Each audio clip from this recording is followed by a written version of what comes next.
Hey, how's it going, guys? Damn, this lighting from the side really, you could tell the bags under my eyes. Oh man, my sleeping schedule sucks ass right now. I'm tired actually as we speak. Well, I've been tired all day, day, as they say in the Bay. Just kidding. I'm a little tired, but tonight I'm gonna be out and with my homies. So yeah, but let me get to this video real quick.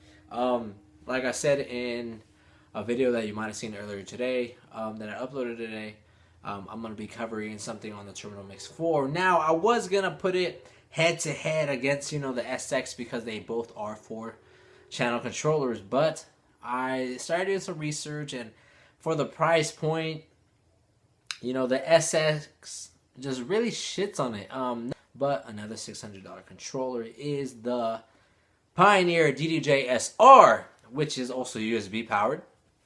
So I figured it would be a good comparison. One being a 4 channel mixer and the other one being, of course, a 2 channel. So the size comparisons are very similar. So let me go ahead and turn around the camera and show you how they look side by side. And don't make fun of my Mexican blanks, man. Mexican and any of my Mexican people out there know Mexican blankets are the best. They keep you very nice and warm. And yeah, that's all I'm going to say about that. So don't be making fun of my tiger or what is it? Yeah, it's a tiger blanket. So yeah. So as you can see, these are very similar in size. The SR, of course, has a glowing right jog wheel. I'm just kidding. This is actually just how the light hits. Let me see if I can change that. Hopefully it doesn't blind y'all. Well, anyways, very similar in size. Of course, the SR has these nice little pads, which really make you want to push them and can bring your performance to another level. As far as cue points for the pads on the Reloop, they're small and tactile. They're a good feeling. The trigger points down here do have a wobble to them. Even if you hit the side, though, you can feel it click. They have a good feeling, but they're just too wobbly, in my opinion, to be honest. Too much wobble, but it's nice. From watching videos on the Reloop, I knew that the jog wheels were big because everybody always said, "Oh, they have really big jog wheels," but I didn't really expect them to seem as big as they are in person. It's about a 5-inch jog wheel, and I think the reason it looks bigger than the SRs, which these should be the same size of the SRs is slightly smaller, but this jog wheel should be the same size as the SX, right? But it looks bigger because it's shorter. It's flatter from the side. It's a flat jog wheel.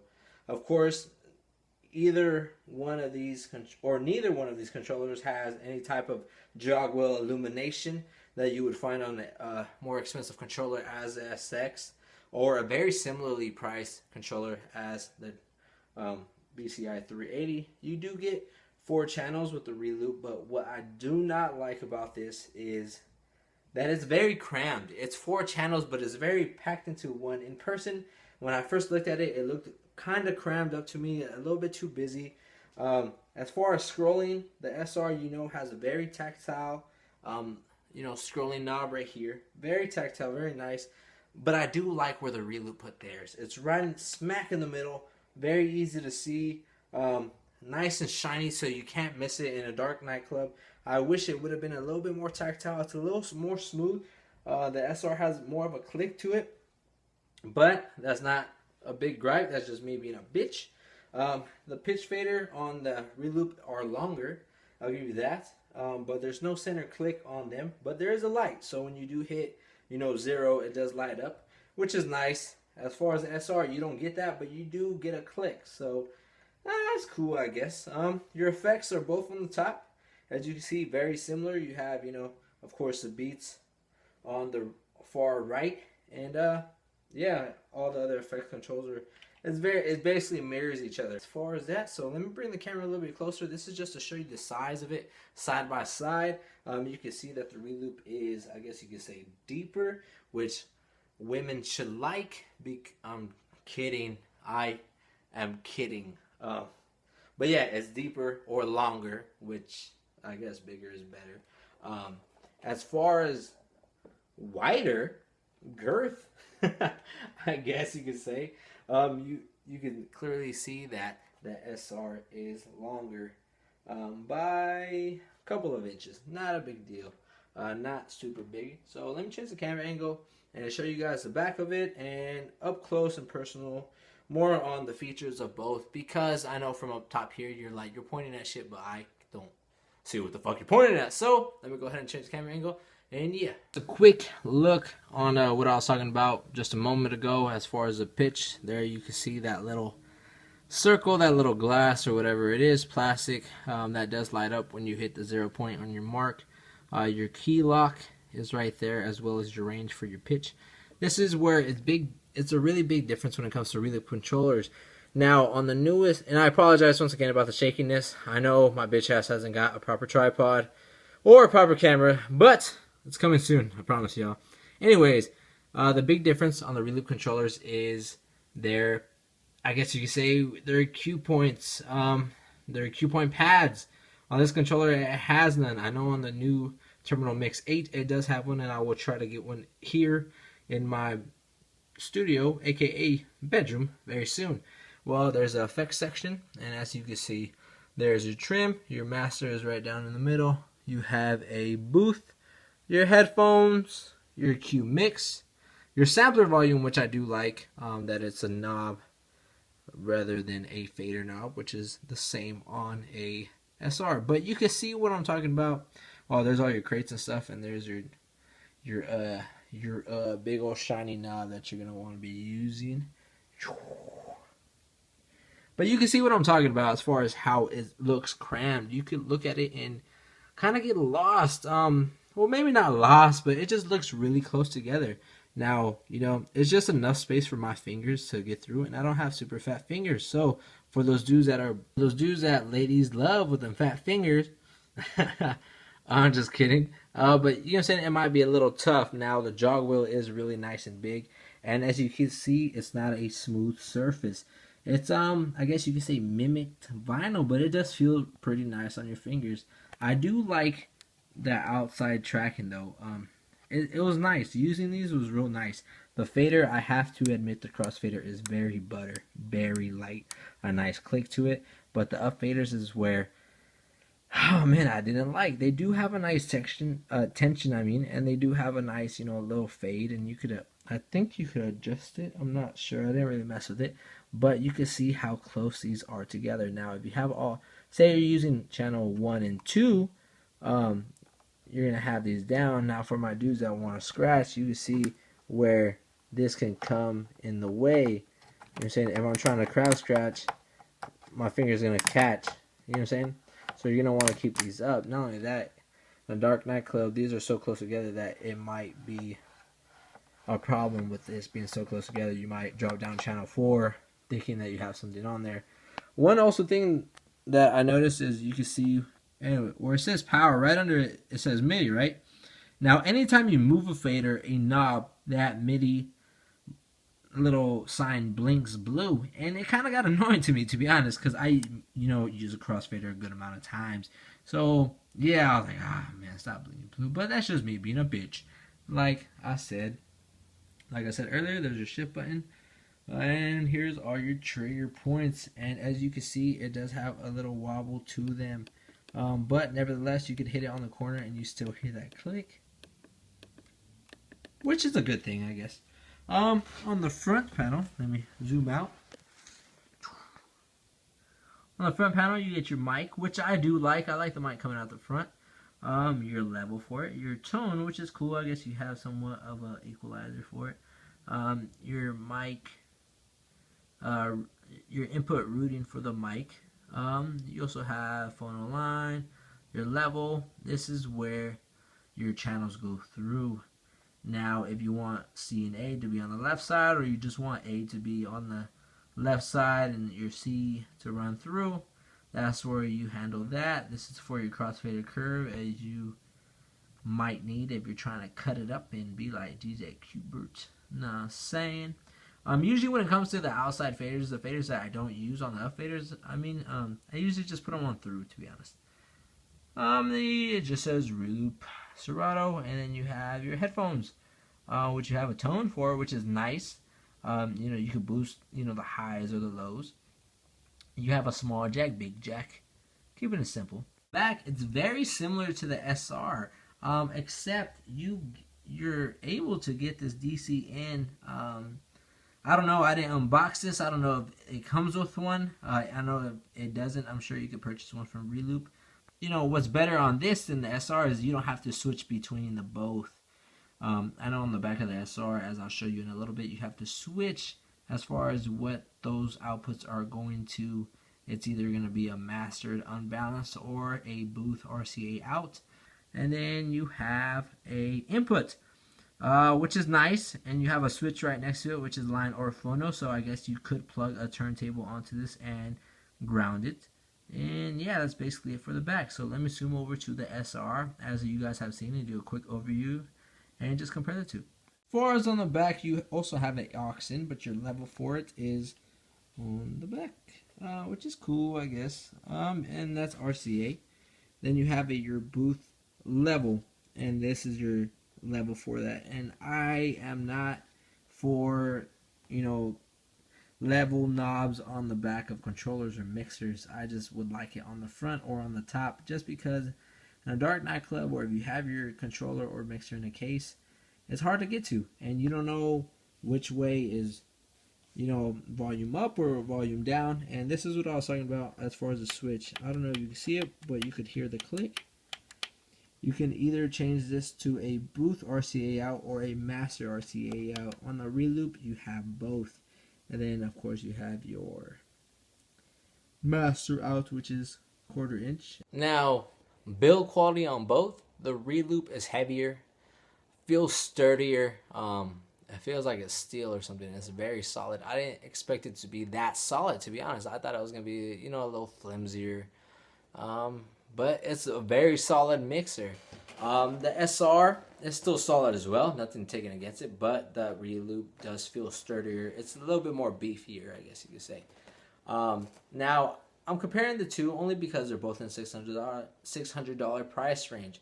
And that's a hot market, because a lot of people are looking at more expensive controllers such as the SX or even that new SZ. You like that? I did the Zorro. And things of that nature.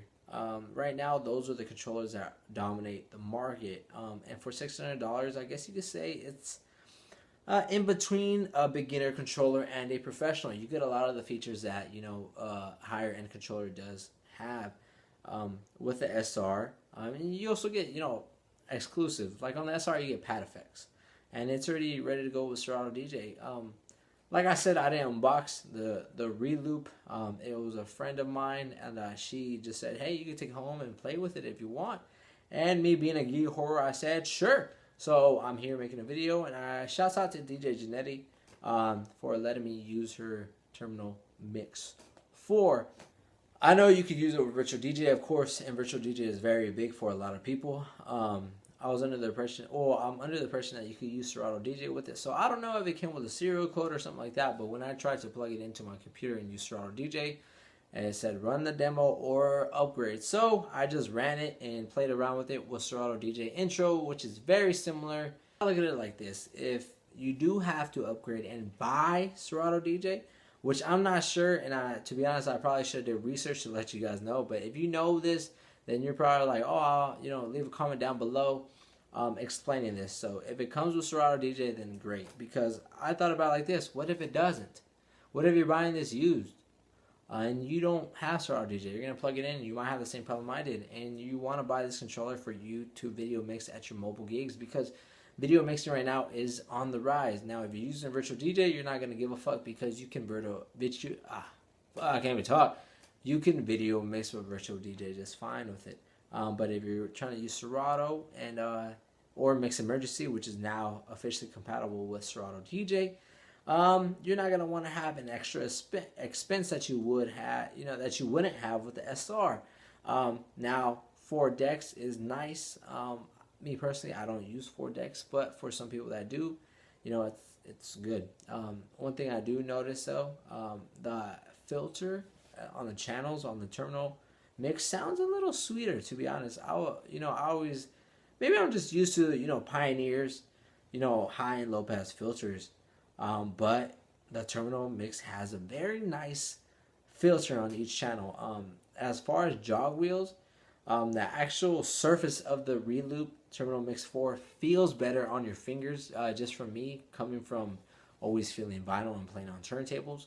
As far as, its actual sensitivity and all that, they're about the same, but I might have to give a slight, just a very slight, like a hair of an edge to the SR. Not enough for me to really, notice, but just barely if I had to give, one or the other two. Of course, either or, I would give, the sensitivity of the jog wheels to the SR. Um, as far as how the jog wheels feel, they both feel fine. The SR is very easy to pitch bend because it's a taller jog wheel rather than the flat, um, jog wheel on the Reloop. But the Reloop does feel bigger. It definitely feels nice. It has a good amount of grip to it that the SR doesn't. As far as effects, about the same. As far as the pads, of course, the SR because it has pads. It has big trigger pads. I didn't really see anything different. As far as the crossfader, they're both very nice, but the Reloops has a lighter crossfader. Very butter. Very, very butter. As far as the upfaders, I guess I had to give it to the SR only because it's a 2-channel controller and it's not cluttered. Now, the people that are looking to buy an SR or, DJs looking to upgrade from, their beginner controller or looking to get their first controller and they want to get something solid. Now, either one of these controllers are solid, but I have not heard one bad thing about the Terminal Mix 4. But the SR, which is my buddy Oscar's, has been having some issues as of late. I don't know if he needs to upgrade the firmware or something of that nature, but I used it last night and the right jog wheel wouldn't even work. I could pitch bend, but I couldn't scratch. So, I don't know. I know he's been having some issues with it. As far as I know, I haven't really found any issues with the Terminal Mix 4, but that being said, I have only had it for fucking a couple of days, since Wednesday night, and I've only played with it a couple times. But it's a good amount of fun. Now, which one would I buy? For me personally, I think I would go with the SR, only because of the pads, and I really like, I have a good amount of fun with the pads. Now, if the SR didn't have pads and it had the same trigger points as the Reloop, I'd probably go with the Reloop just because it feels sturdier. It's nice and built solid. You can say it's very solid controller. And then I kind of like how it's more of a square than, more of a rectangle. I just don't like how everything feels kind of crammed up. But I do like the Terminal Mix 4. Now, for those of you who are afraid to buy Reloop products only because they're not Pioneer, they're not Vestex, they're not, Rain, they're not, Newmark. I feel like in the States at least, Reloop is not really huge. Now, the first time I ever heard about Reloop was, a little while ago, maybe like 2-3 years ago. I actually purchased some headphones used on Craigslist that were Reloops, and those were some of the most comfortable headphones I've ever owned. And nice, very solid. I forgot the model of them though, to be honest. But very solid headphones, sounded very good. My first legit pair of headphones, and they're built tough. And that's one thing about Reloop that I like is their build quality is very nice. It's just out here in the States, I feel like there's not enough of the products around that people purchase for you to really want to fuck with them. You know what I'm saying? It looks a little different because I know it's shit. It's a shit from overseas, but it's built solid. And I put, I like to say, the Terminal Mix 4 is a beast. But yeah, I do like how it has a grounding nut though on the back. That's cool, I guess. If you want to get funky and play, a fucking real vinyl record during your set or something. But it really all depends on what you're trying to do. Maybe like for dudes that are on Virtual DJ or, and love Virtual DJ and aren't looking to get a different type of software, I'd probably say get the Reloop. Only because I know there's like fucking legit ass mappings. Not saying there's not mappings for the SR, but I know there's some legit ass mappings for Virtual DJ on the Reloop. But that being said, they're both great controllers for the price. Who knows? I might get the VCI 380 and boom, they're all in $600 or about $600. So who knows? It's really on you. And I'm talking way too long. This video is way too long. I still gotta get ready. I gotta take a shower. I gotta wipe my ass. I gotta wash my ass. and I gotta go. So I hope you guys enjoyed this video, found this informative, and let me know if you guys need to see any more content. Like I said, I got videos coming soon. I just gotta get the actual gear. So that being said, peace. Andy Mac, motherfucker.